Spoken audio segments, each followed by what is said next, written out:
Попробуем сполирнуть. Но она прям хорошая была, прям зеркальная, типа, четкая была. В итоге на солнышке вот такая залупа пошла. Ребят, всем привет. Вчера же я открасил Land Cruiser, получается. Сегодня, вчера на улицу выгоняя ее, оставляем на солнышке, капот высыхает. И именно на ремонтном месте появились такие, типа, пупырышки, типа как влага получается. Я думаю, опять переделка. В итоге сегодня на машинке быстренько 2000 прошел, 3000 прошел. И вот так полируем вот это место. Получается, здесь какие-то пупырышки были на лаке, как будто влага. И мы все убрали.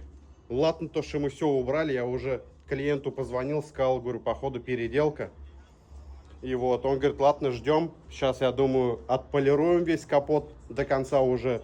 Все по мелочи там доделаем, дособираем машину и сегодня будем отдавать. Надеюсь, будем отдавать. Как-то так.